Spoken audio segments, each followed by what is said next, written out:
our guest, special guest, Professor KANIKA Chatterjee has already joined our program. I will request our respected convener of this 10-day International Faculty Development Program, Dr. Nilanjan Ray from GIS University, to start our valedictory session. Sure, sir. Dr. Ray. Thank you. Thank you very much, sir. Uh, Good evening, everyone. It is Good evening, sir. good evening. Good evening. It is my distinct honor and privilege to welcome you all to the valedictory session of the 10-day International Faculty Development Program on Advanced Research Methodology and Data Analysis. This program has been an extraordinary journey, one that has empowered us with insights, various skills, and innovative approaches to research methodology and data analysis, which are integral to modern academia and scholarly pursuits. First and foremost, we are deeply honored to have Professor Dr. Dipti Kumar Chakraborty sir, former professor and head of the Department of Commerce, University of Calcutta, and the Honorable President of KBS AA. Sir, your guidance and encouragement have enriched the program, and we are truly grateful for your support and motivation. Thank you very much, sir.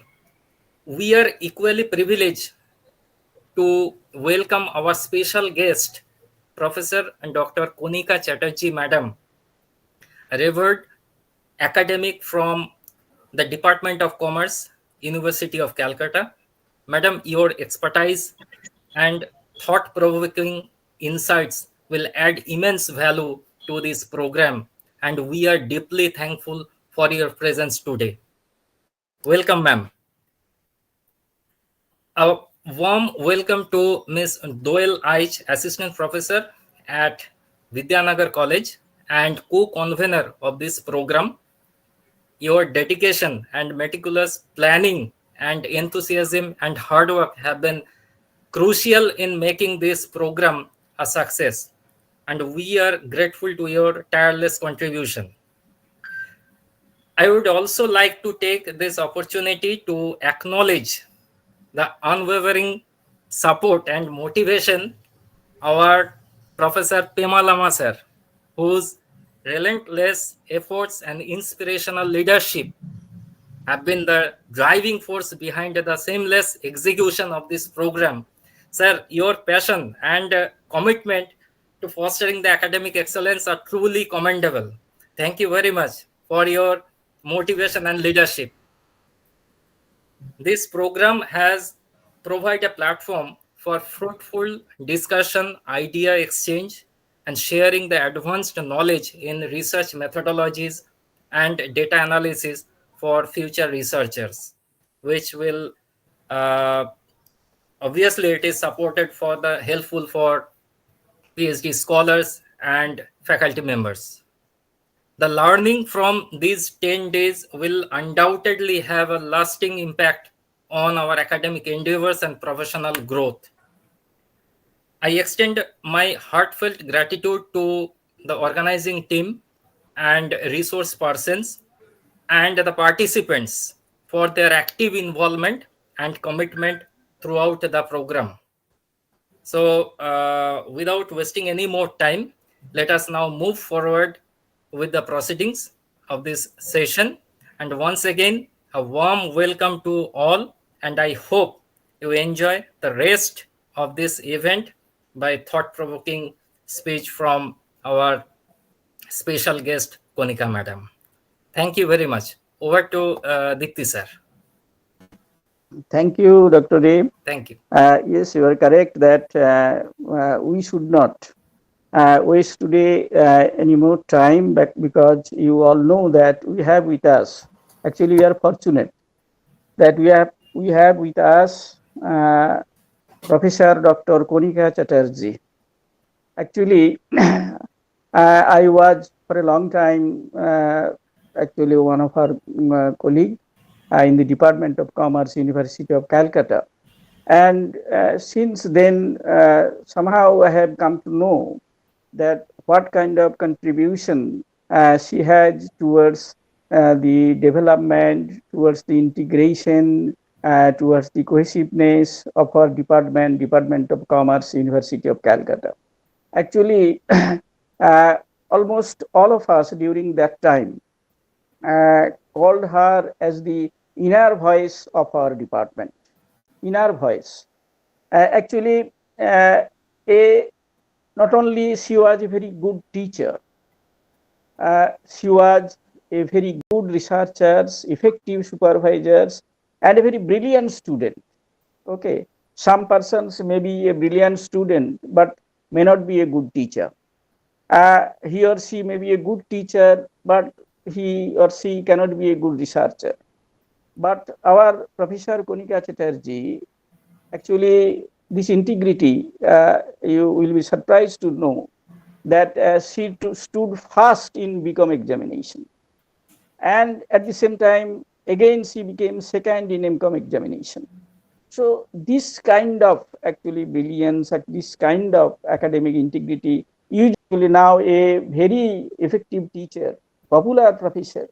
But in spite of that, the time she spent every day on reading different kinds of books. Actually, I believe, I think that no other teacher in our actually fraternity actually can do this. So such one academic person, a very popular teacher, a very good professor, a researcher, and brilliant student today we have with us. So we'll not spend any more time by giving our own deliberation. So we'll just, I will request our Doelite from Yes, sir. Bidhanagar College, Yes. who is also the co-convener of this 10-day international faculty development program, to introduce our special guest, Professor Dr. Kanika Chatterjee, Department of Commerce, University of Calcutta. I. Thank you, sir, and thank you, Nilanjan Ray, sir, for your kind words. So, good evening, everyone. Namaskar. Once again, I am welcoming all the participant and respected dignitaries in the closing ceremony of the 10-day International Faculty Development Program on Advanced Research Methodology and Data Analysis, organized by Kolkata Bidhannagar Society for Academic Advancement in association with Department of Commerce and IQAC of Bidhannagar College, South Chobbish Pargona, West Bengal.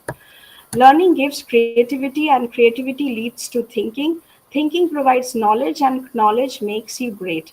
These lines of Dr. APJ Abdul Kalam, sir, are perfectly fitted with the theme of our development program. The expert team of KBSAA framed the entire FDP with approach to start this program from the basic level of research and gradually move towards the advanced level of research methodology. So at the end of the program, the participant can able to redefine their ability of thinking process on a way to worthwhile exploration. We hope we all able to meet the expectation of our participants. We are fortunate enough to enlighten ourselves in this 10-day by 19 insightful session from our 18 respected resource person. We really appreciate their magnanimity to share heart of knowledge with us. We are grateful for their deciduous astute session and feeling blessed. In this program, we receive huge interest from a large number of faculties and research scholars, not only from across the country and also from abroad. Altogether, 72 participants registered in this program. The number itself speaks how important this FDP for overall development of research culture in the field of social science. We would like to express our sincere thanks to all the committed participants who took part in all 19 sessions in this 10 days. We wish in near future also they will show their kind interest to our upcoming programs. We also took the opportunity to appreciate and congratulate our coordinators of different sessions. We must praise their commendable efforts and gorgeous emergence. We also thankful to the technical support team of KBSAA and Azure Academic Services for their technical assistance for smoothly conducting this program on online platform during these 10 days. On behalf of the Bidhannagar College family, I must convey my heartfelt thanks to KBSAA, especially the organizing secretary, Professor Pema Lama sir, for giving us the opportunity to associate with them for organizing this 10-day international faculty development program. I hope in near future also we will jointly organize more this kind of academic events. Ladies and gentlemen, I, Doelaj, co-convener of this 10-day International Faculty Development Program, without much delay, lead the program further. It's my privilege to welcome and introduce our special guest for this valedictory session, Professor Dr. KANIKA Chatterjee, Madam, our beloved Guru. On behalf of KBSSA and Bidhanagar College, we extend a warm welcome to our valued learned speaker, Professor Dr. KANIKA Chatterjee, Madam. I am feeling much honored to get an opportunity to introduce Professor Dr. KANIKA Chatterjee, Madam, who needs no introduction as she is a name of national and international eminence. We are privileged enough to have a knowledgeable and resourceful person like her. Most of us already had the opportunity to listen her in several seminars, refresher courses, and webinars. Can teaching career. Professor Chatterjee was of All India Survey of Higher Education, an initiative of Ministry of Human Resource Development, Government of India. She also engaged with several administrative and corporate activities in multiple prestigious universities and educational institutions of our state. She also acted as visiting faculty in several renowned international and national universities and educational institutions. She was a former associate editor of the peer-reviewed UGC Care Journal, Business Studies, and former member of PhD Research Advisory Committee of the Department of Commerce, University of Calcutta. Many research papers and articles of her published in various international and national journals. Many researchers and scholars have awarded your very kind words and for this warm welcome. And of course, I thank all of you for inviting me here for the commendable work that Kolkata Bidhannagar Society for Advancement of Academic Advancement. They're doing really good work for promoting a research mindset among our researchers in general, but particularly the younger generation. We are so hopeful that in the near future we are going to have a very, very strong research environment in Kolkata, thanks to the efforts that Pema has taken up, and therefore also invited our very own Deeptida to provide the leadership. We cannot but be proud of the fact that this wonderful initiative has been taken, and particularly at a time when everybody was in despair, when the pandemic was on, they were silently working towards something that had an extremely noble cause. I think we should all appreciate that. So, what I'm sure you have had a lot of light generated during these 10 days. So you've taken in a lot mentally and intellectually. But since I'm not quite aware what the contents were, I thought of putting in a few ideas that are normally not brought up in the forefront. I mean, they are ideas that exist. We often take them for granted, or we consider them to be somebody else's headache, not ours. So most of issues that come up about assessment of one's values or assessment of one's quality of work is a little dicey. A little dicey in the sense that we like to assess others, but we normally don't like to assess ourselves, and we don't like others assessing us, at least not saying we're bad. Everybody wants to be patted on the back to say that we are very good, and we don't like criticism that is demeaning. I think we're all about that. And so there are many issues that, as we say, it's like putting dust under the carpet. When you can't sweep it anymore, you just put it under the carpet, believing nobody can see the dust. So a lot of the issues happen in research which are not brought up for discussion because they're either unpleasant or we take them for granted.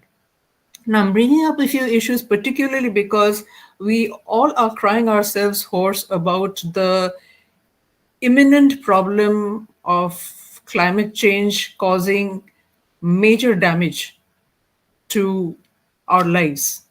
I mean, there are also talks about the extinction of the human species. A lot of astrobiology is focusing on this, about what could be the possible time when the human species will probably head for extinction. Not in the very near future, but these things are happening. So researchers are concerned about these issues, and therefore we need to also take stock of some of the very teasing situations that sometimes our concerns about just the technique of research probably will not allow us to think. So I'll just share my presentation with you. And as I said, there are 7 issues that I'm taking up. If time permits, how long, I mean, what is my time limit? How long can I proceed? Ma'am, 1 hour. From now or? Yes, ma'am, from now. I'll try to make it as short as possible because we had a grueling 10 days. Okay. And let's see how I manage this.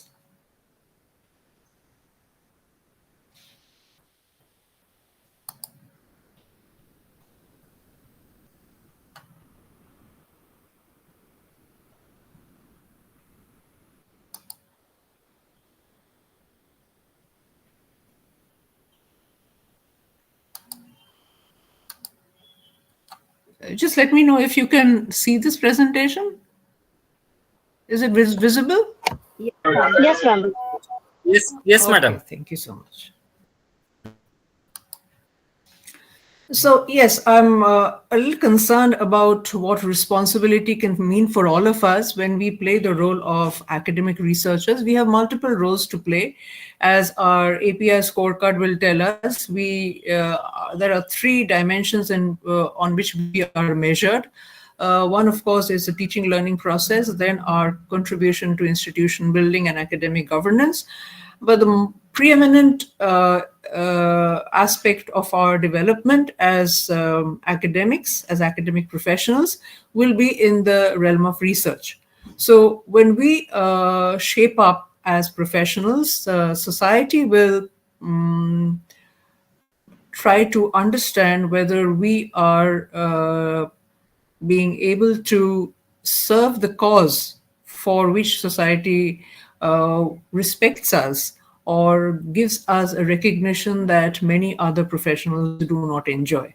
So it is there that the issue of responsibility comes up, because when we earn reputation, when we earn recognition, when we earn remuneration, I mean, there are 3 R's that I've already put here. There's also the 4th R that needs to be added, and that is a giving back in terms of responsibility. So I start off on this note, and so many of the issues that I'm going to take up will see various aspects of that responsibility that we can conceive of. There are many things that probably have already been discussed through the 10 days that you've been putting your heads together. And so I apologize for any repetition that might have accidentally happened.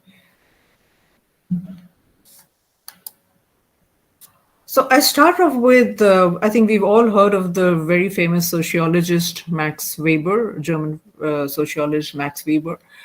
He mentioned at the very beginning, and I think most of us would have experienced this. I don't see anybody experiencing the world of research as a straitjacket. The world of research is confusing. It's not just for the young novice researcher, but even for the advanced researcher. It's a maze, a world of confusion and ambiguity for the researcher. And when we set out with a promise to do research, we have to find our own way to grope in this world of confusion and ambiguity. It's these kinds of programs that have been organized jointly, which probably are ways to throw light in this maze. The issues, as I said, 7 issues that I would try to bring up that should not be taken for granted, even though, as I said, it's kind of the issues that we don't often want to bring up. One is, number one, before we do something, we have a certain mentality. We have a certain, as we call it, mindset. It's a very oft used term in management. In Bengali, we often call it manushikota.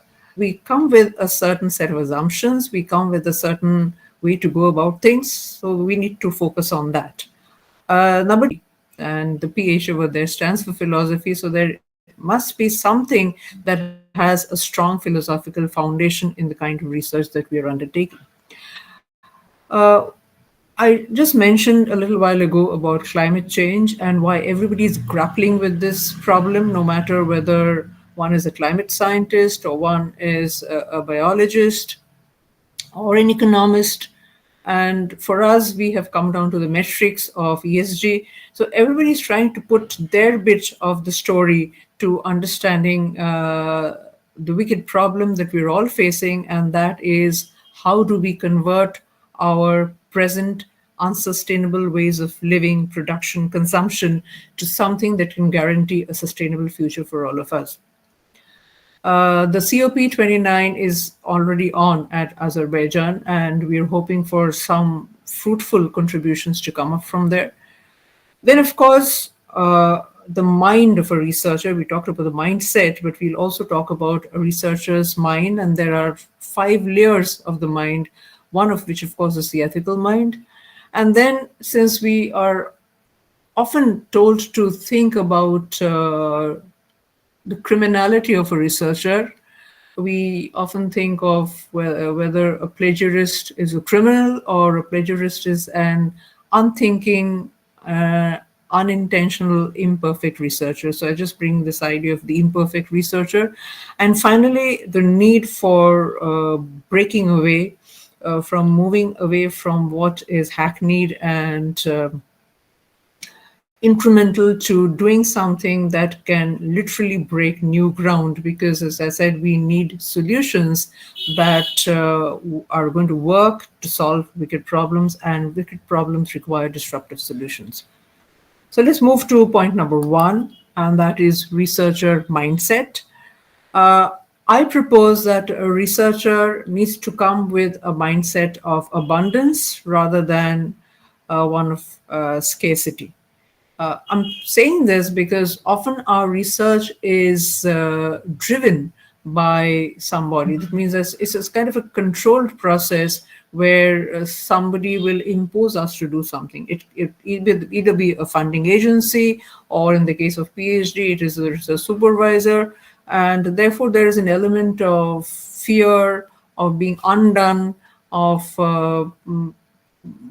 being confused, of not wondering whether you're worthy of what you're doing. So it's important for us to move away from what we see in the left side to moving more towards the right side. So what am I talking about is, particularly when you're looking at the PhD, which is a long drawn process of at least 5 years, or even more. If you're going for a re-registration, it could end up with 10 years or even more. So being able to live up with that tenacity is tough. And so often we tend to focus on what we haven't done, what is not happening. And so that is essentially characteristic of the scarcity mindset. So if you look at the scarcity mindset, it is driven by pessimism. As we see the analogy of water in a glass, it's seeing the glass half empty, whereas the abundance mindset will be brimming with some kind of optimism. And so it's usually focusing on what has already been done so that you can build on that later. When it comes to problem solving, a scarcity mindset researcher will always be seeing oneself as deprecating, as a victim, whereas adopting an abundance mindset will mean that you're in the driver's seat and you know exactly what you want to do and you're interested in taking on that adventure. Even though there are many unknowns, you still want to go for it. So it doesn't become a drag. It doesn't pull you down. It's not something that you just want to finish off, but you're really excited about what you're doing. Thought patterns. If you're looking at the thought pattern of somebody who's driven by a scarcity mindset, normally you see darkness at the end of the tunnel. You don't see choices. You are driven by hopelessness. Whereas when you have an abundance mindset, you Doyle was just now talking about creativity. So you see the possibility of creative solutions, even if they seem to be idiotic or they seem to be absurd by others, you still pursue that. You see, a lot of the innovation that happens is done by entrepreneurs, as we call them. And it's often said that entrepreneurs are, at the very essence, they are idiots. I mean, they are both stupid and smart. They're stupid because most people think their ideas are no good. They're smart because they have a lot of faith in their own ideas. I think researchers need to adopt this entrepreneurial mentality. Number 4, if you're looking at the scarcity mindset, and here I think all of us need to focus. Usually research tends to become something that you need to finish in terms of deadlines, so you're anxious, fearful of somebody negating you. You never know what the adjudicators will say. So there are usually negative emotions associated with a scarcity mindset, whereas an abundance mindset will be empowered with positive mindsets such as being engaged. You're happy doing that work. So as we call it in positive psychology, we call it flow. The work is so engaging that you just cannot dissociate from the work. Like we do for our hobbies, we are totally immersed in the kind of work we do. I don't know how many of us devote ourselves so completely to research that we do not want to get out of that experience. Most of the greatest scientists in this world have that kind of engagement. Because the commitment is actually towards doing something that is far beyond our limited self. And so to be able to explore that, to be able to go beyond the boundaries of oneself will involve us into realms of the unknown, and that is what is exciting. It's quite like what you do when you read a thriller or when you're reading something where you don't know where it will end. So having positive emotions is important when we set out to do research, because there would be too many unknowns that we will have to fathom out. As I said, Weber's word maze is something that tells us of how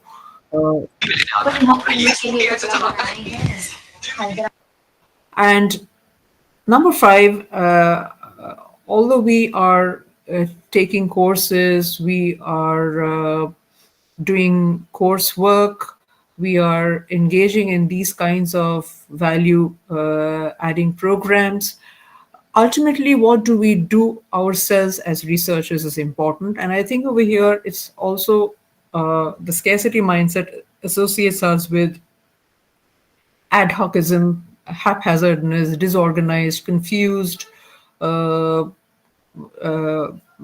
mind not really focused on anything that is happening, but rather focused on something that pulls us down, saying that something is not happening. So for every step that you're progressing, that doesn't show up. And I think so a lot of the frustration that a researcher might face could be turned around by just turning your gear from a scarcity mindset to an abundance mindset. As I said, your research supervisor or your funding agency or your co-researchers or your co-paper writers, nobody may be knowing this little trick, but sometimes just a shift in your mindset may make things so different in terms of your research experience and in terms of your publication experience. So work patterns where you're open-minded, where you're tolerant, where you're accepting would be much better than being closeted. So particularly since we are in the social sciences, adopting multiple perspectives is important.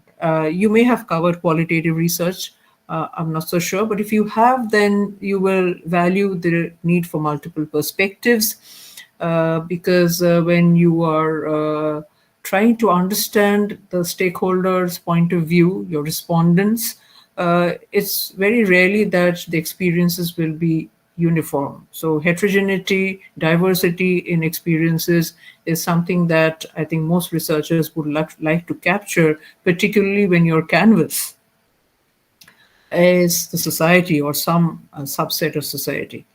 Another important thing that we often omit as researchers, and that is an important aspect of what we call epistemology. I mean, how do you know? We are talking about the data, but where do the data come from? Oh, whose experience are you trying to capture through the data? In so many ways, numeric data misses out on this point, and therefore the richness of social science is lost. And so I'm just putting this on board. Active listening is definitely important when we want to shape up strongly as a social science researcher. Keen observation. Observation at one point of time was considered one of the best ways to know. Even as a child, I think the best way to know is to observe.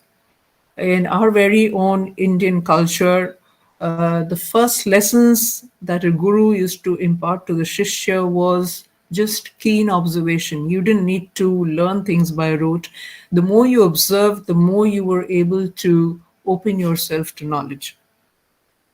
So these somehow tend to be underplayed today. So active listening, keen observation, and starting off, like we say, freedom from bias, that's not easy to understand unless you start off with a mind that is willing not to make any judgments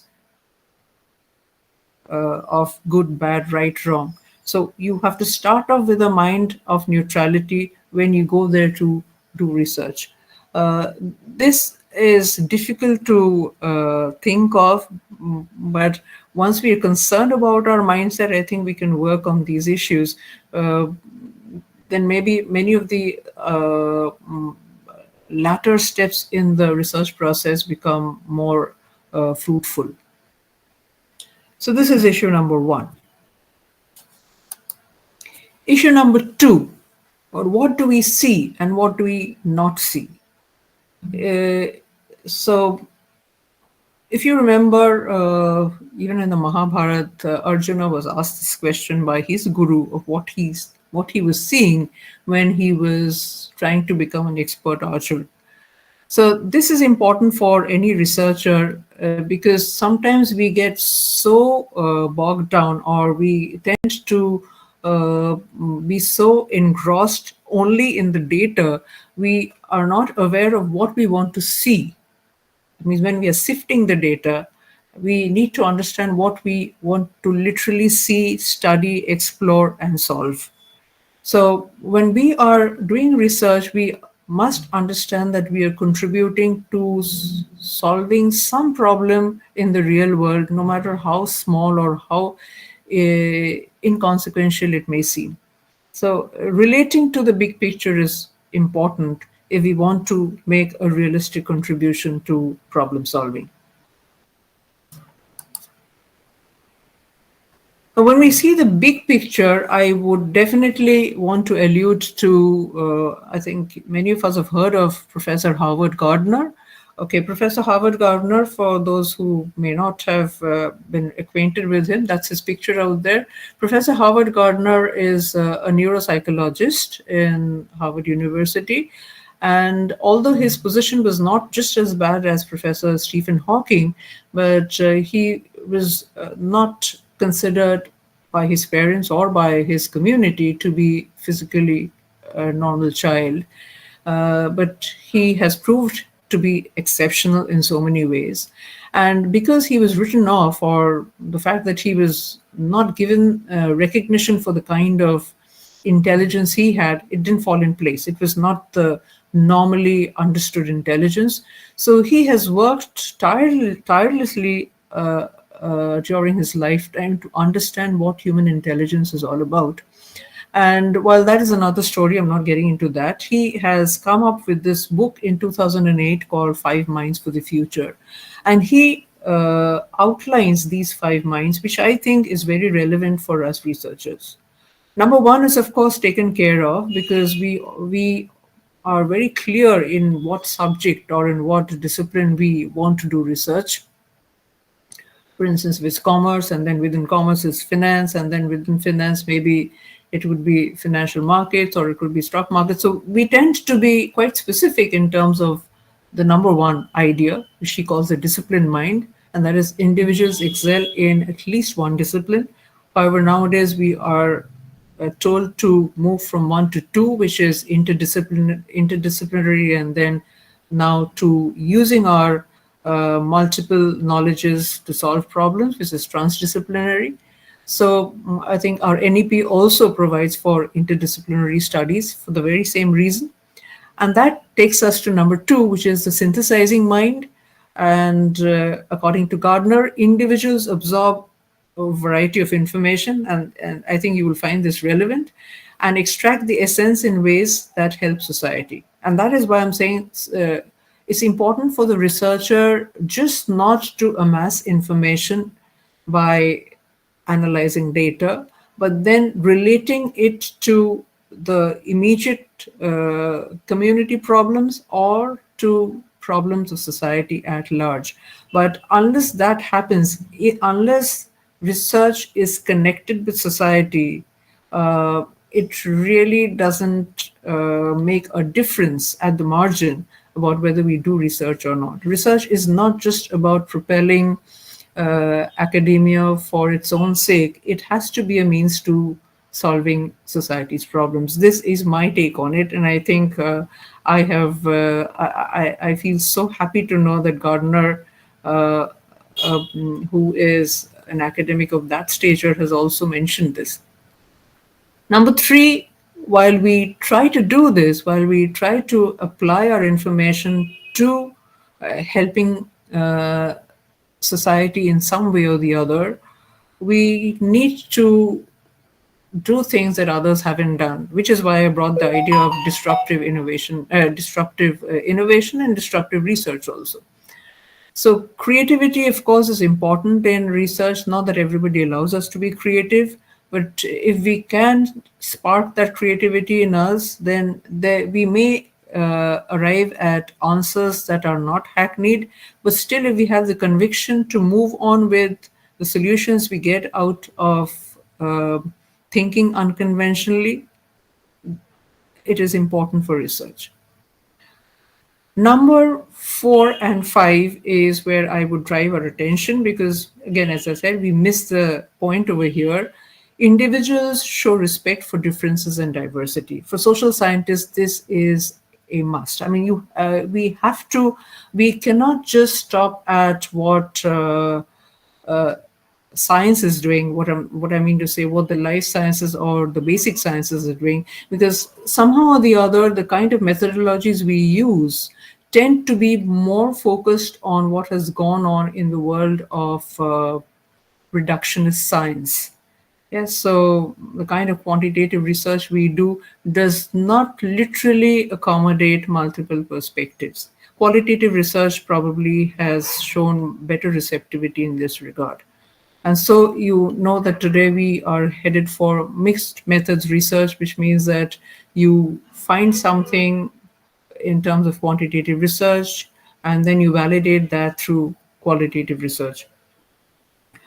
And the last part, of course, is as anybody in society, and that includes researchers, individuals need to think beyond their personal self-interest to act ethically.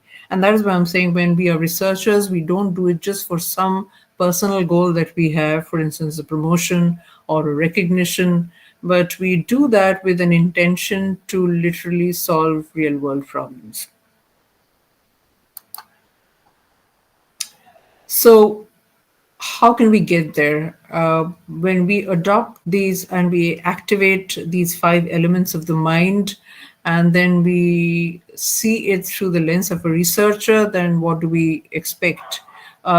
Particularly our empathy and our sensitivity about what happens when we do research and who does it impact.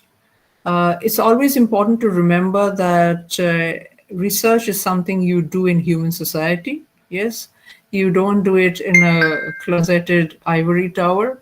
And therefore, if you're not doing research and if you're doing research, there is a marked difference between the two on a certain stakeholder group. So we need to identify who our stakeholders are and what kind of footprint we are leaving behind. This is something, as I said, we miss these points because we take this for granted. So before we set out to do research, we don't often put these ideas very, what I would say, clearly, or we don't articulate these ideas. For instance, why did I set out to do research? What is my destination?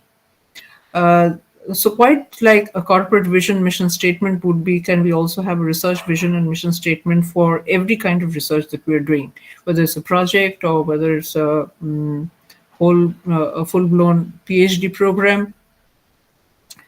Number 3 is the main audience of interest, and that is what I mean, doing some kind of stakeholder mapping. Again, do we do it? If we do it, we can in fact attach this note as part of our research publication. You will rarely find this happening because, as I said, these issues are taken for granted. Research premises, that means understanding what is unique about our research. We do so in a very mild way through the research gap that we identify, but we literally don't identify at the end of the research what was so unique about the entire research experience, about the research outcome, and its contribution to society. As I said, this disconnect exists, and so being able to connect research with society would probably add the uniqueness. And then, of course, its literal pragmatism is to be able to put that into practice. That part, of course, academic research cannot pursue completely. A part of it can be done through corporate research, but at least the uniqueness can be established. Essence of research is important in terms of the intentionality of the researcher. Why does the researcher set out to do research in the first place? And therefore, this, 5 will probably be a way to make research socially relevant. Intended benefits, channels of communication that we establish with our stakeholders. How many of us get back to our respondents once the research is over? How many of us care to improve the lives of our respondents, if it is possible, when the research is over? The tone of voice in the research reporting is important. Sometimes we just give certain lessons in standardized research reporting. But one of the important parts of research reporting is the tone of voice, particularly if there are vulnerable respondent groups that we are concerned with. So if there is vulnerability in the stakeholder groups, then the tone of voice has to be very carefully selected. And then, of course, the key messages that the research report literally wants to establish and make sure that it reaches the audience, that means the user of the report, but more importantly, it is available and acceptable to posterity. It means your research is long-lived. Mostly what's happening, there is so much of research happening, there's an oversupply of research today, and the authenticity of research cannot always be judged. I think all of us know the extent of retraction that is happening in some of the most prestigious journals such as Scientific American and Nature. Even Nobel laureate papers written by Nobel laureates are being retracted, which means that this authenticity part is somewhat missing, and we are actually always in a hurry to be on the bandwagon for more and more and more research. and we tend to miss the point about what exactly one particular research report is trying to establish and why society should remember that research outcome. So, yes, when I'm talking about impact, I literally mean a long lasting impact that will be positive in the sense that it will benefit somebody or the other in society. The third issue that I bring up is research philosophy, which should actually be at the very root or at the very foundation of what research methodology is going to stand on. So while we assume that when we are getting down to doing research, the all important issue is research methodology, but we often tend not to identify with research philosophy, even though that is where we are awarded our recognition in terms of a PhD degree. So, what does research philosophy do for us? Research philosophy makes things threadbare. It clarifies issues, if not to the audience, it clarifies it to the researcher. If I'm not clear about what I'm working on, it's rare that I can communicate that to you or make you realize or convince you that this research was important and that the funding or the time or the other resources that were consumed to do the research have not all gone for waste. So what does it do? It focuses on the primary question shaping a research study. Again, here, I don't know how many of us literally put a lot of thought into shaping those research questions. The primary question, there is usually one primary question that drives the whole research. How carefully do we associate or relate to that primary question? How much of that primary question is what you truly experience as a researcher and you want to contribute to just not the world of academics, that means your academic fraternity, but to the world at large. Once you think of philosophy, I think you will think deeper into these issues. Somehow, our focus on research doesn't allow us to do this. Number three, research philosophy will tell us to do at least three things. Number one, it will tell us to zero in on the object or phenomenon being studied. We normally tend to think of research topics. Rather than thinking of research topics, it's important to think of a particular phenomenon that we are working on and somewhere where solutions are required. So we look more in terms of a problem that needs to be solved rather than a topic that we are working on. I think that's a better way to get to an idea of research philosophy, but with the kind of work that we are doing. Number two is the theoretical underpinnings. We are sometimes not aware of what theories we are using, whether we want to test them or whether we want to understand them and make an application of them, or we want to make a whole new theory ourselves, criticizing or refuting what already exists. So at least this is my take. I'm not sure whether we will all agree, but we tend to disregard or we tend to undermine the importance of specifying what theory our work is based on and what we hope to do with that theory. And lastly, again, being very articulate about what the research contribution is. Research contribution is not essentially the research findings. The research findings is what we infer from the work. But how does that contribute, as I said, to solve problem solving in society? So that is the contribution that we need to make clear enough. If that is clear to us, then that could be an input to innovation, that could be an input to deliberations by policymakers, that could be an input to improving public policy, that could be a way to improve corporate governance. So it all depends upon which area we're working in. But if we articulate research contribution rather than simply consider research contribution to be a subset of the research findings, then we will not be able to do that one justice, as I said, using our research time, our energies, the money, etc., towards literally solving problems that require immediate solutions. So, using research philosophy, I've taken that example of climate change, which I think is important. Again, particularly given the kind of happenings that are there in the US. I'm talking about the USA because the USA has usually been a detractor as far as accepting climate solutions are concerned, but American lifestyles are by far the most destructive in terms of environmental quality, and it was calculated in terms of our ecological footprint that if everybody lived the American lifestyle, you would require 9 Earths. That was one estimate. Now that has come down to 6.5 to 7 Earths. Whereas if you're talking about the average Indian lifestyle, it's zero point 0.5.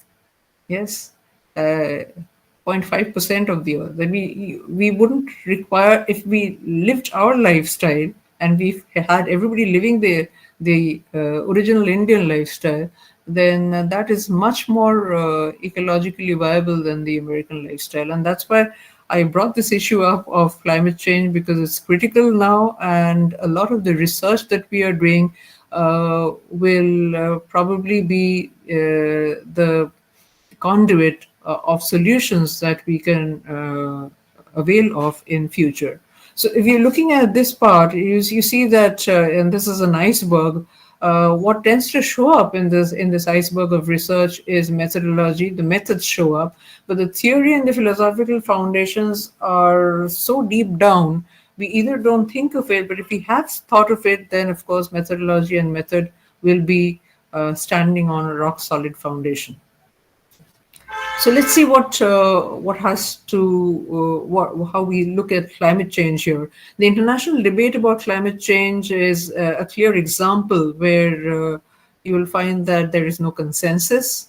Climatologists and climate scientists have given us enough evidence for the last 40 plus years that climate change is proceeding, and the fact that we will not be able to maintain the 1.5 degrees Celsius threshold of global average surface temperatures.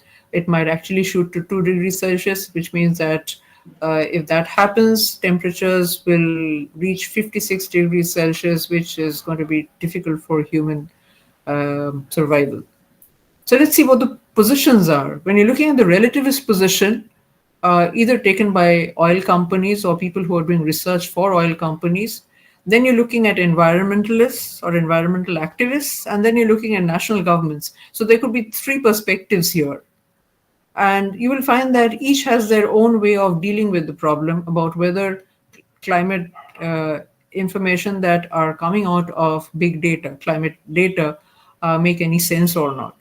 So oil companies will try to prove to you that it's all lies.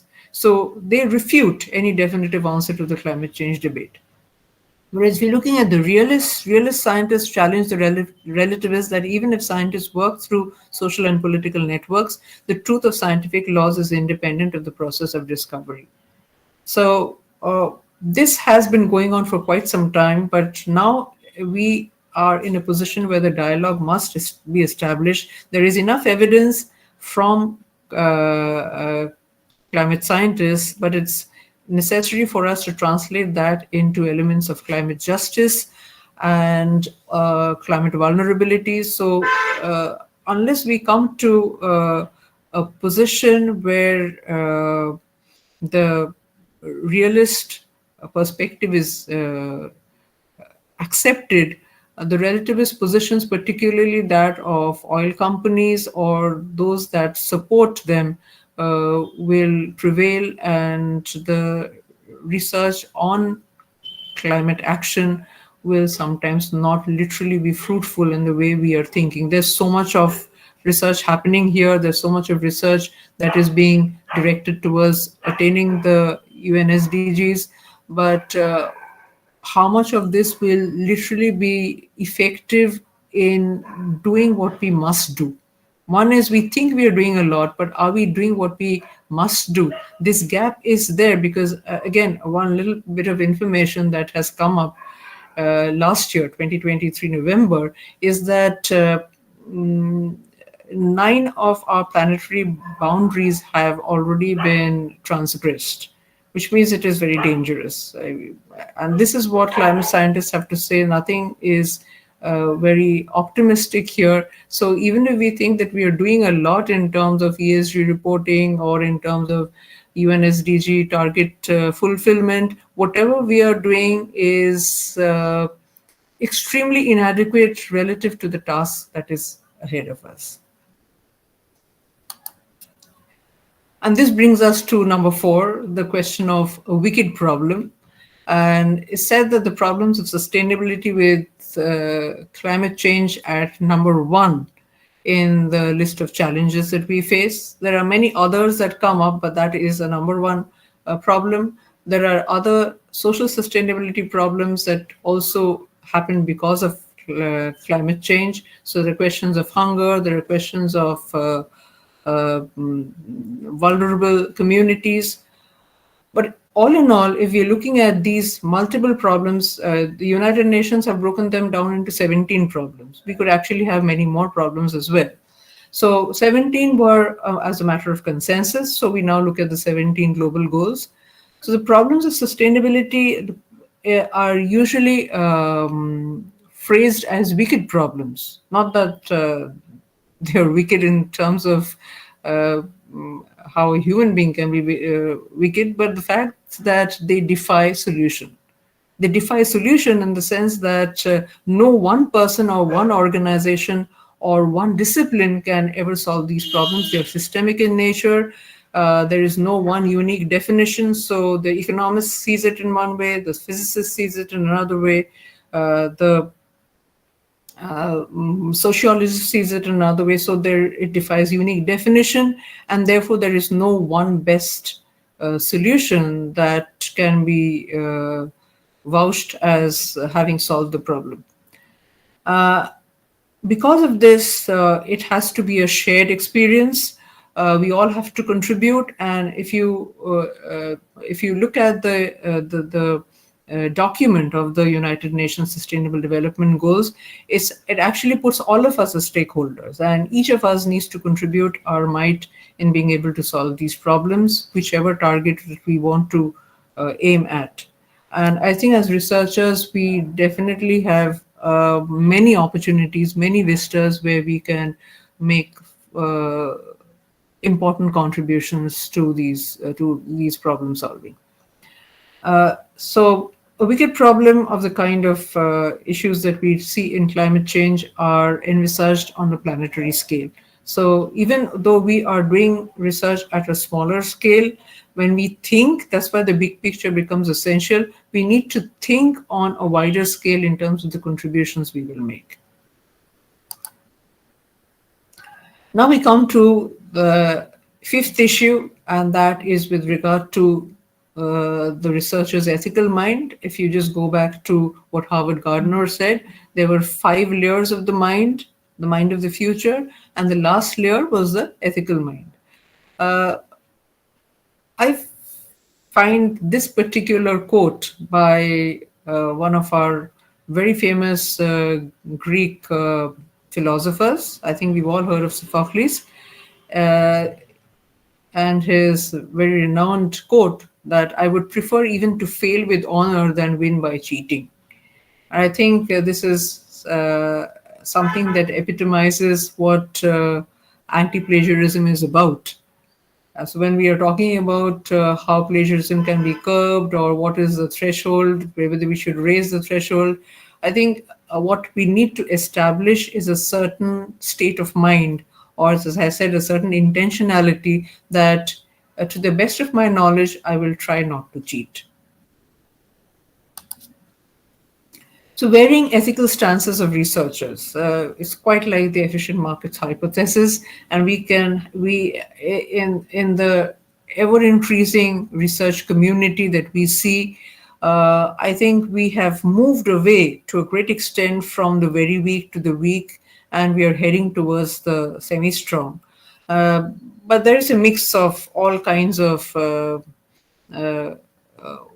mindsets existing among researchers. The very weak mindset, of course, is that research is ethically neutral. You really don't have to be concerned about ethical issues. You don't have to care about stakeholder sensitivities. You don't have to care about respondent confidentiality. All that matters is technique and the report or the thesis. The end result matters, the technique matters, but that means the how questions matter, but the why questions are not the concern of the researcher. A researcher, therefore, does not have to choose between right and wrong action. But I think it's quite the reverse. At every point, there is a plethora of choices that researchers have, and we may do it unconsciously, but when we do make these choices, do we consider issues of right and wrong? That is something that we need to ask ourselves. But I suppose we've all moved away from this point, because even if we don't want to question our intentions and the right or wrong of what we are doing, the fair or unfair of what we are doing, there are mandates already present, whether it's at the institutional framework level or at the level of the UGC or at the level of research discipline. So from the very weak, let's move to the weak, where we see ethical wrongdoings and violations still happening, quite frequent and pervasive among most researchers. As I was telling you a little while ago, this issue of tampering or this issue of what you call data fabrication is rampant among very prestigious and very reputed researchers also, particularly in the field of medical science research. So it's really very difficult to say whether we have moved away from the weak just because we have more and more codes of ethical research conduct or responsible research conduct. While more and more codes are coming up, more and more disciplinary measures are coming up, more and more software are being used. But the other side is fast. The need to step up the speed at which the research process goes on is what is creating this need to cut corners. Yes, so very weak to weak, and then we move to the semi-strong, where we are concerned about principal relativism, or as we call it, situation ethics. So research problem itself will determine right and wrong, because ends justify means. And so when if this is so, then it's very important when we are doing our plan of work, or when we are creating a certain statement of intent for a research, it's very important to put the research problem such that the right and wrong of all sides has been well thought of and also put on record. That means it has been documented. These are things that we normally don't do again. We are so concerned with the methodology that we tend to miss out on these points. And very strong, of course, is again difficult to pursue, because research in various disciplines have different levels of rigor, different levels of robustness, different levels of dependence on data intensity. So universalism calls for all researchers to adhere to the same core moral principles no matter what the situation. This is difficult to pursue, but then I think we need to at least move from 4 and 3 towards 2. 2 is something that we definitely can work out. Now we come to the point about whether a researcher is essentially a fraudster or a researcher is simply imperfect.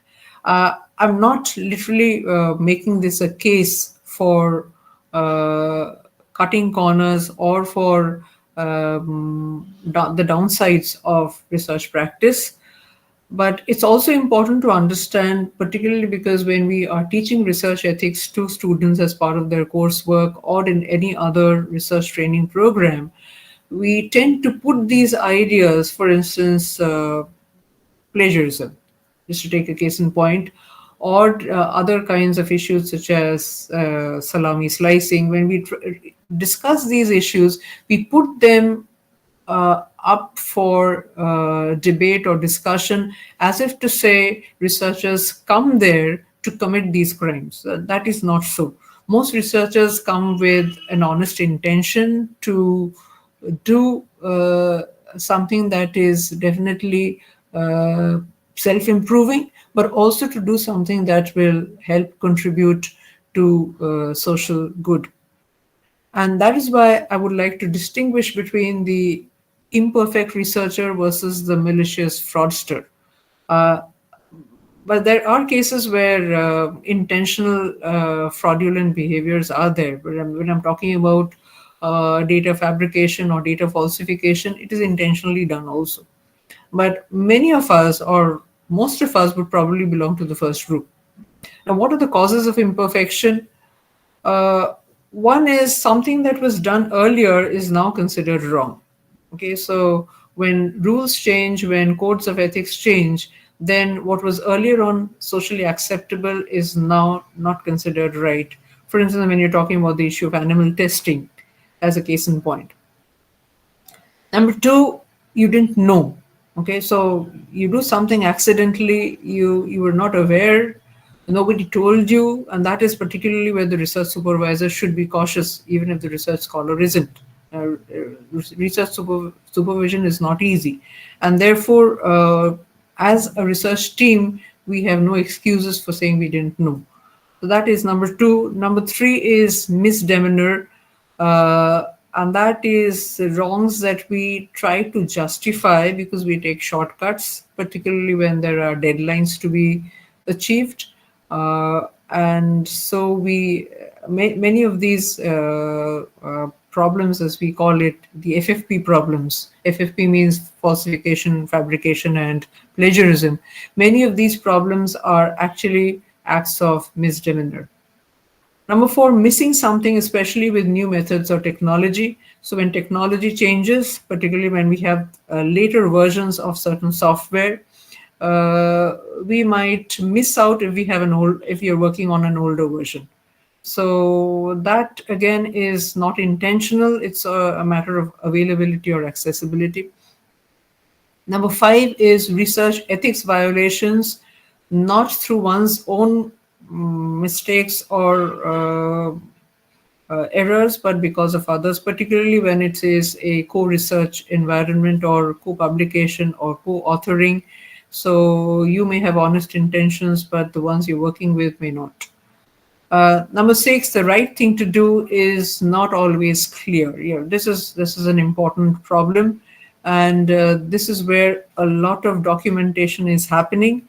And even though the absolute right may not exist, but we can always refer to some document that might show us what in a particular situation is right or wrong.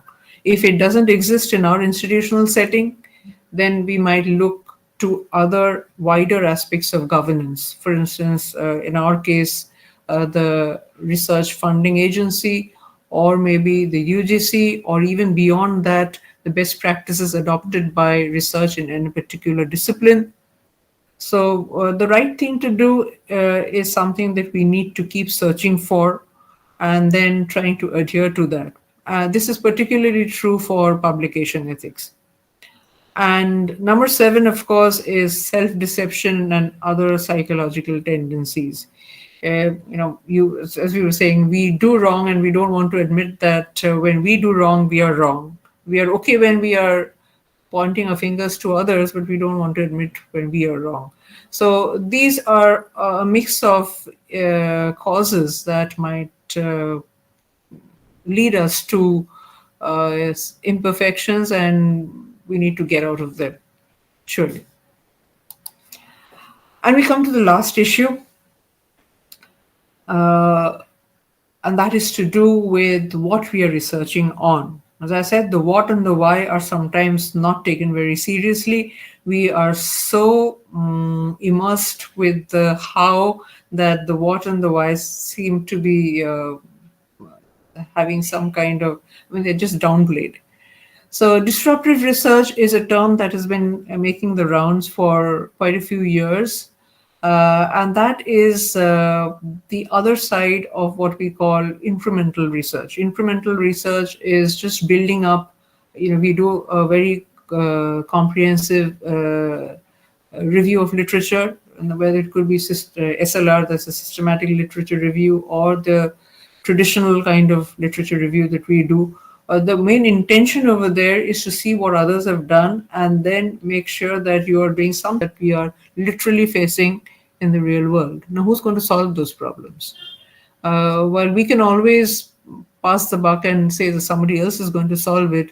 But some researchers, some way, have to solve these problems, which means that we have to get out of this, this hackneyed approach of doing research, which is within our comfort zone, and to sometimes be a little ambitious and do research which might not be conventional. You may not have all the answers very ready, but still it may be worth the while to do research in these areas. And that is what we are trying to understand as disruptive research. It tends to introduce new approaches, say mixing ways to know that were not considered very important. I was talking about observation, or talking about listening.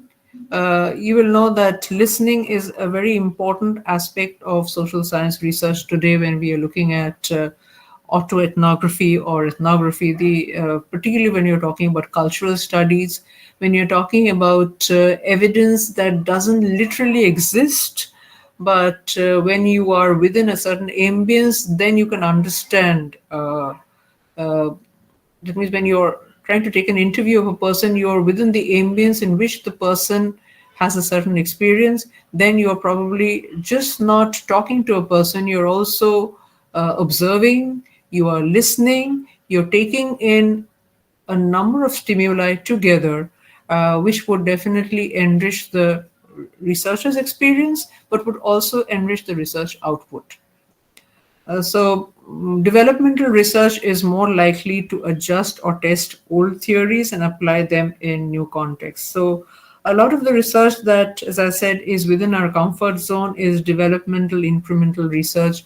And it's time that all of us tried in whichever way possible to move a little, even though that is risky. I would definitely not say that it is the right thing to do for a PhD, but when we pursue our own individual directions of research, and we're not literally concerned so much about our reputation or concerned about how many scores we will get, a little bit of disruptive research would not be out of place, because that would set certain new trends, it would set certain new roads to explore, and it would probably also build moral courage in younger researchers to explore what they consider to be dear to their heart. So there is an emotional aspect to research that I try to bring to the fore, which is often absent when we do research,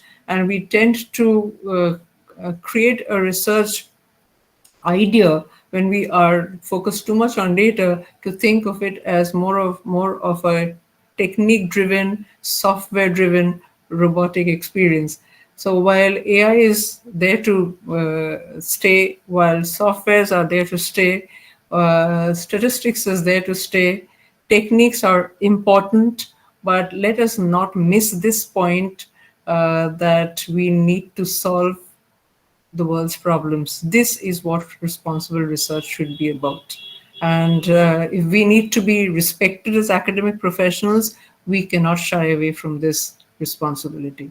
So thank you so much for listening in, and I hope you derive a little bit of inspiration. When the standardized research and research has been put into the course of our formal education, and this has been actually made the prerequisite for our career development, for our promotion or something like that.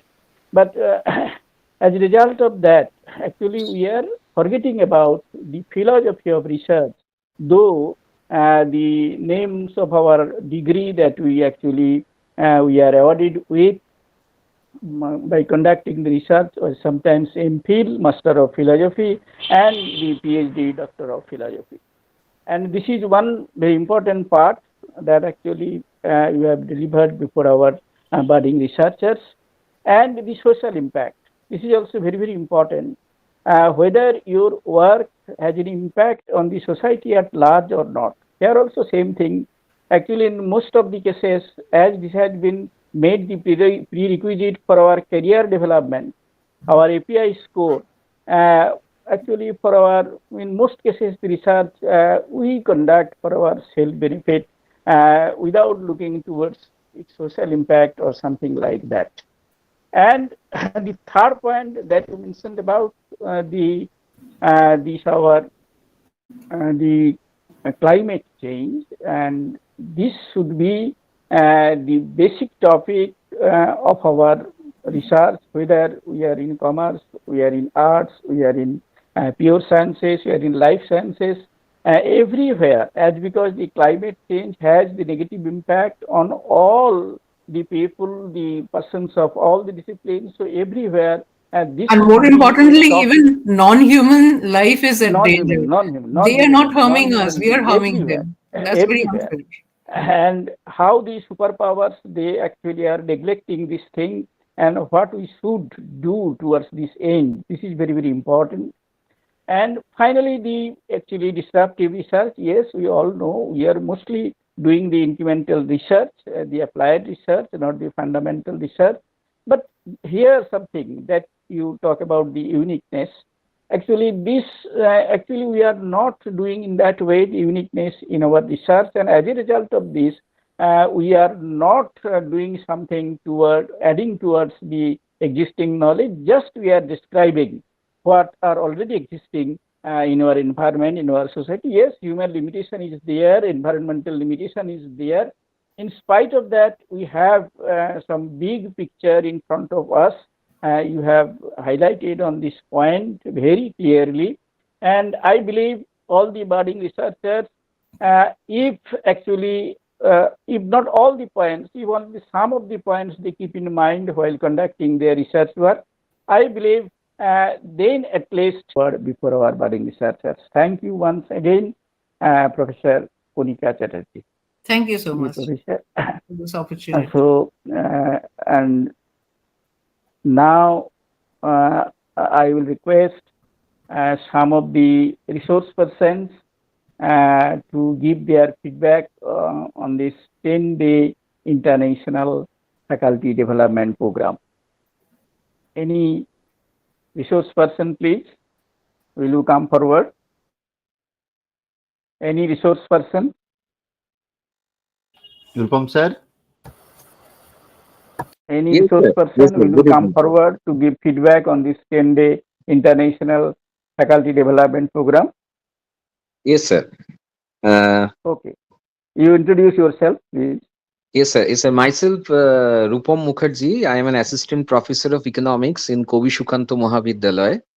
And I was also a resource person for this FDP. So at first, I want to give my heartfelt gratitude to you, sir, uh, and as well as the two collaborating institutions, the KBSSA and Vidyanagar College. For the 10 days, it was an excellent experience for all of us. Uh, Being a resource person, I have tried my best to give my inputs to the budding researchers. And I have also learned a lot from this platform. And specifically today, the presentation of Konika ma'am was, I don't know how to describe it. It is not only insightful, it is not only thought provoking, but it is an eye opener. We all teach about different types of tools and methodologies that will smooth out the research process, but we often forget the research ethics. We often forget how to do research in an ethical way. And this presentation of Konika ma'am was an out of box presentation, what I feel. I have listened to many conferences and seminars regarding this research methodology workshops, but today I was just listening to her and I was spellbound. Thank you, ma'am, for your excellent presentation. And I think everyone, every researcher, whatever may be the age, whatever level they are doing research, should listen to this presentation. I personally gained a lot from not only from today's valedictory session, and what a end of this 10 days faculty development program. I think it would not be possible maybe to end it in a spectacular way by inviting ma'am to this valedictory speech. And I personally want to thank Professor Prema Lama for his Herculean efforts. What he has been familiar to, he used to do it in a very elegant way.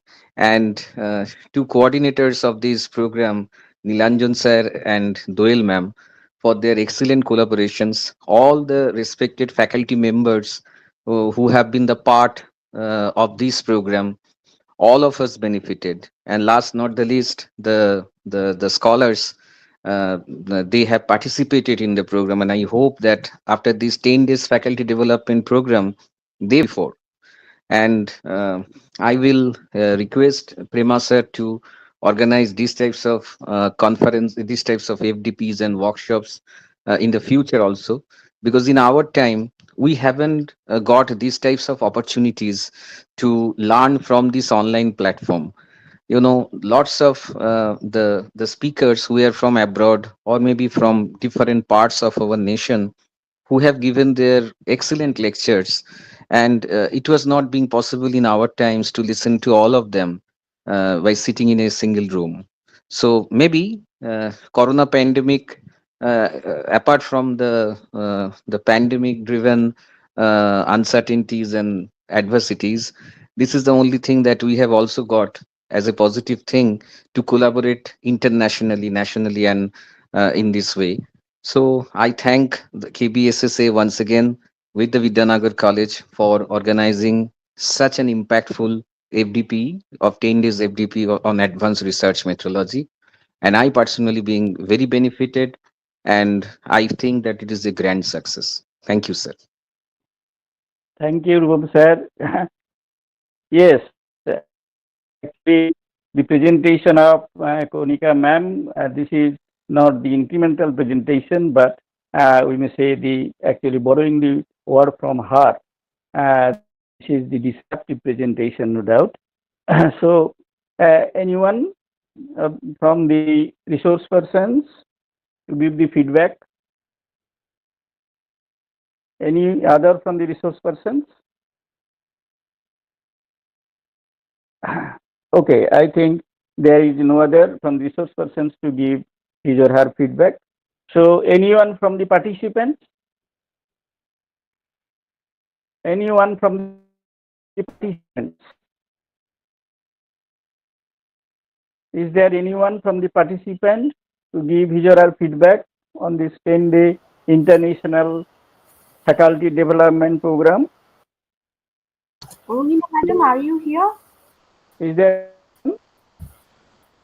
Yes. Moha ma'am is there. Moha ma'am.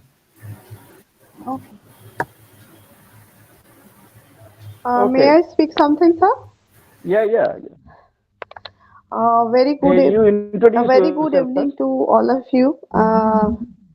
Yes, I'm Dr. Mahua Rai. I am an assistant professor in Department of Tourism and Hospitality Management, Jamia Millia Islamia University, New Delhi. So actually, I got the news from Nilanjan sir. He is like my small brother, and he informed this thing about through, I mean, a mail that I can attend this FDP. So I took out time, and as it is in the evening, so it was very comfortable time for me to attend this 10 days FDP. And thanks to the organizing committee, and thanks to all the members, all the resource persons and conveners. I'm really grateful that I was the part of this FDP and learned so many things. During our busy schedule, it's very difficult to take out time for us to learn something. So as I got this opportunity, and in future also, I would love to attend this kind of FDP, and kindly Nilanjan sir informed me this kind of FDPs so that I can attend. Sure. And thank you, Lama sir. Thank you. Thanks to the whole organizing committee and all the resource person. I heartily thanks. I'm grateful to all of you. Thank you all. Take care. Thank you, Dr. Rai. You are from Delhi, and actually, this is our one kind of, we may say, a success that from different parts of this country and also from abroad, the participants have been here. And Rupam has rightly pointed out that yes, the digital development of our country, this is one of the actually reason why we have been able to do this thing. And Exactly, that sir. pandemic is also perhaps had some contribution towards this kind of Yes, sir. Yes, virtual sir. or online actually arrangement. And as a result of which, we from the different sitting at the remote corner of the country or the world, we can participate this kind of academic adventures. So thank you, Dr. Roy. And anyone from the participant, any more from the participants? I would like to request Dr. Arunima Roy, IQAC coordinator of Bidhannagar College and one of the respected participants of this FDP. Okay, Arunima ma'am, okay. Thank you, Doyle. Thank you, Professor Dipti Kumar Chakraborty, Honorable President KBSAA, and thank you, Pema Lama sir, Secretary KBSAA, for helping us organize such an enlightening 10 days faculty development program. And incidentally, although as coordinator of the IQAC, I had a little role to play in organizing this program, I had a larger scope while being a participant in this FDP. And the erudite lectures of the honorable resource persons have definitely helped us in the better understanding of the research methodologies and their applications, which in recent times have become extremely essential components while carrying out academic researches. And we have gained much.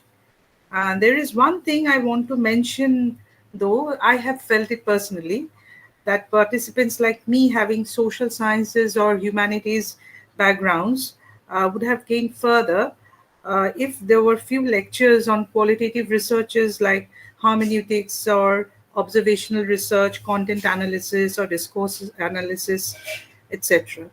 And I'm especially thankful to Professor Kanika Chatterjee for her quite lucid explanations on ethical researches. Thank you, madam. And given all, Bidhannagar College would love to organize more such collaborative, interactive courses or programs with KBSAA. And thank you very much, the conveners of the program, Dr. Nilanjan Roy and Doel Aich. Thank you very much. Thank you, Arunima and Dr. The coordinator, respected coordinator, IQAC coordinator of Bidhanagar College. Yes, the qualitative research is also, the question of qualitative research is also very important, and our special guest, Professor Kanika Chatterjee, has also pointed out this thing, the qualitative research. As completely we cannot do the qualitative research now, we actually are thinking about a mixed research, qualitative and quantitative. She has pointed out it in her deliberation. You have listened it, and the organizers, particularly Pema Lama, has listened to it, and while actually addressing the courses in future, I think he will look towards it. So that's all. We are at the end point of our valedictory session of this 10-day FDP, International FDP. Now I will request Joinab Khan Zainab Khan from Umesh Chandra College to deliver his formal vote of thanks. Thank you so much, sir. Now, as we come to the conclusion of this enlightening journey today of our 10 days international faculty development program on advanced research methodology and data analysis, it is my privilege and honor to deliver the vote of thanks. Over the past days, this program has been a power of knowledge sharing, collaboration, and mentorship. First and foremost, I extend my heartfelt gratitude to all our resource persons for their invaluable contributions and our convener, Dr. Nilanjan Ray sir, our co-convener Doyle ma'am, and our Secretary of the Community Pema Lama sir. Next, we had our inaugural session on the 8th of November, the inaugural session. I give a special thanks to our dignitaries who graced the inaugural session. Special thanks to Dr. Dipti Kumar Chakrabarti sir for the presidential address, and Dr. Uttam Kumar Datta sir for the inaugural address, and also to Dr. Suja Prakash Agarwal, Dr. Arunima Roy Chaudhary, and Mr. Netaji Prasad Kumar Pema Lama sir for their special addresses of the inaugural session, which was conducted on the very first day, that is 8th of November. Now, reflecting on the program, we are immensely grateful to the distinguished speakers, resource persons, for sharing their expertise on a diverse range of topics. On the very first day, day one, we had our session started with Pema Lama sir, who had very nicely set the foundation, a solid foundation on the overview of research methodology and research designs. The next session for the day was conducted by Dr. Samabhrata Das sir for the session on literature review, and thanks to the session coordinator Arshil Firdaus ma'am. Next day we had this day 2, the second day of our session. The first session was started by Chitradipa Chakrabarti sir, Chakrabarti ma'am, for her in-depth discussion on sampling design.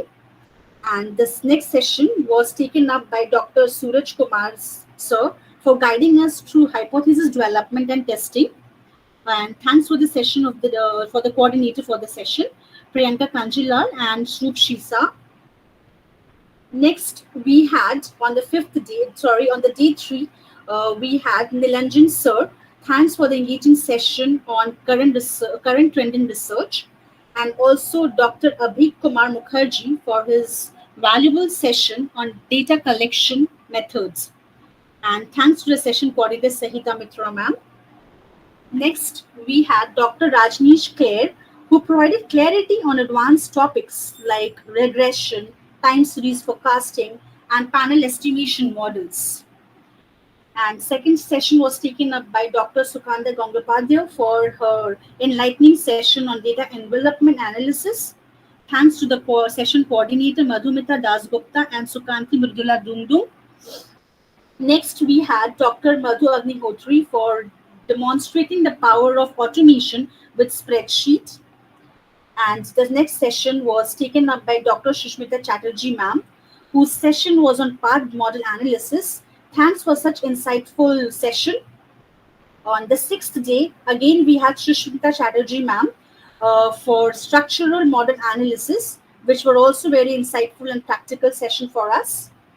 And the second session was conducted by Dr. Ramit Kumar Ray for introducing us to data analysis through spreadsheet. Thanks to Monalisha Bhavik and Momita Aish ma'am for being a session coordinator for the day. Next, we have Dr. Shurjit Dev for simplifying complex concepts like vector error corrections and models with e-views. And then we have Rupal Mukherjee for explaining Dr. Rupal Mukherjee for explaining logistic regression in social science. Thanks to Sujata Mondal for this being the session coordinator for the day. Next, we have Dr. Anandaraj Saha, also CA, for his expertise on forecasting technique. And we also have Suraj Kumar for explaining every bits of data analysis. And thanks to the session coordinator Debrita Das. Next, we have a session thanks by Dr. Somnath Chaudhary for his hands-on session on open source software for statistical analysis and visualization. Thanks to the session coordinator, Dr. Shushmita Chakraborty. Next session, that was on 18 yesterday, it was taken up by Biswajit Paul for Dr. Biswajit Paul for his emphasis on research integrity and plagiarism.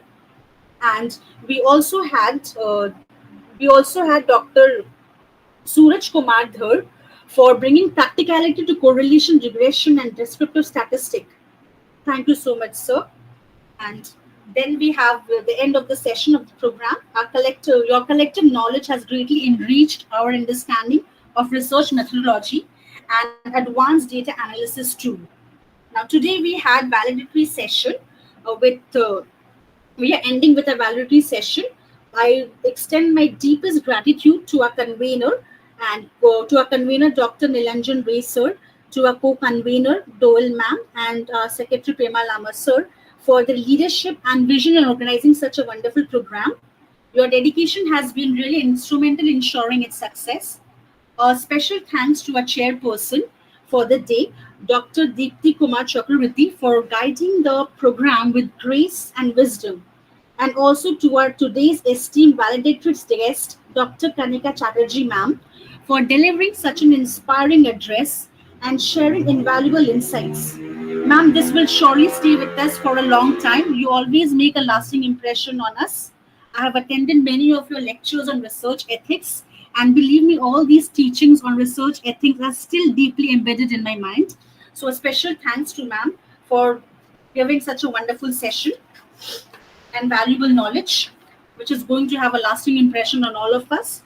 And to all, thank you so much to all the participants. Your enthusiasm and active engagement has been very instrumental in making this program interactive and impactful. Your curiosity and commitment to learning have truly elevated this FDP program of ours. As we come close to the end of a program, let us take a moment to celebrate the success of this program and carry forward all these valuable lessons into our professional and academic endeavors. Once again, thank you so much to all our resource persons, to all our speakers, coordinators, participants, and everyone who contributed to making this program a resounding success. Thank you so much, everyone. Thank you, Zainab Khan, actually, for your formal vote of thanks, but this is not just formal. You have given a very, we may say, this vote of thanks from the core of your heart. So, on behalf of our society, on behalf of our organizing team, on behalf of Bidhannagar College, we also convey our sincere thanks to you also, Zainab Khan. So that's all. The valedictory session is now formally over, and with thanks to one and all, and excuse me, good night to all of you. So let us now leave from our session, valedictory session. Okay. So our organizer, Prema Lama sir, your live streaming of your YouTube perhaps is stopped. Is it so? Yes. Sir, I would like to request Pemalama sir. Sir, please you just tell us Few your words, yes share few words share with your us. experience, sir. Yes, sir. Yeah. So why not before this? Okay.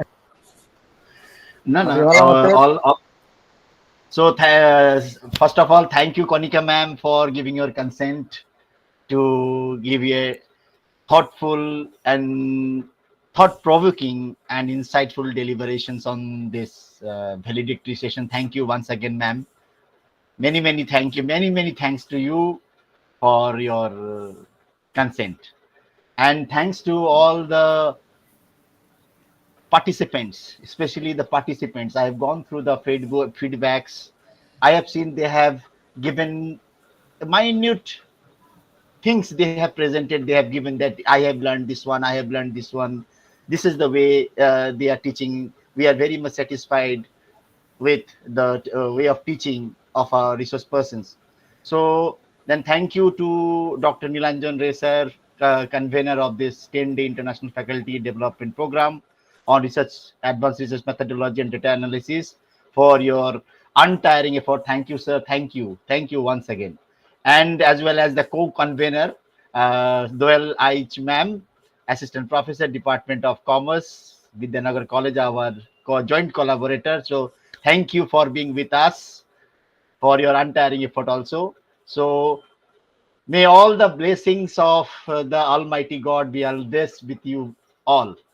So, and thank you to our President, sir, special beloved President, sir, for being with us always, whether it is in Assam, whether it is in Kolkata, whether it is in physical mode, whether it is in online mode. So thank you, President, sir, once again for being with us always in every moment. And thanks to all the resource persons for giving their best level of teaching in this 10 days faculty development program. And the special credit, special thanks goes to the participants. They have keep they have kept faith on us that we can do something better. We all are students. We all resource persons are students still. We are learning. We are in the learning stage. So thank you very much all the participants for being with us in this 10-day journey. फिर मुलाकात होगा कहीं ना कहीं फिर. And thank you to the coordinators for nicely coordinating, sincerely and dedicated, presenting their brief profile of our respected resource persons, and they are on time and we do not have to search where is our coordinator, come, your time is your time is coming and you are not here. But our coordinators is very punctual, very sincere, very dedicated, and they are just present in this before time. And special thanks to our Azure Academic Services and the technical support staff. And we are support this 10 days faculty development program. The online facilities are providing from all over the countries. We are providing the support from 4 areas of our country. So we are not going to disclose all these things in this YouTube. Okay, so thanks to all the team, thanks to the resource person, thanks to my governing body, thanks to the collaborators. So once again, thank you very much. And I request all the participants not to leave the group as your certificates are getting ready and we will get signed. After receiving the certificates, you just leave the group. Okay, so thank you once again. Thank you very much to all of you, sir. Thank you very much, sir. Thank you, sir. Thank you so much. Thank you, Dipti sir. Thank you, Kanika Thank madam. you. Thank you, everybody. Yeah, ma'am. So your streaming is over. Your YouTube streaming is over. Yes, sir. YouTube streaming. Yes, sir. Stop it. আচ্ছা বন্ধ করো। হ্যাঁ কণিকা দেখি একটু কণিকা। হ্যাঁ বল।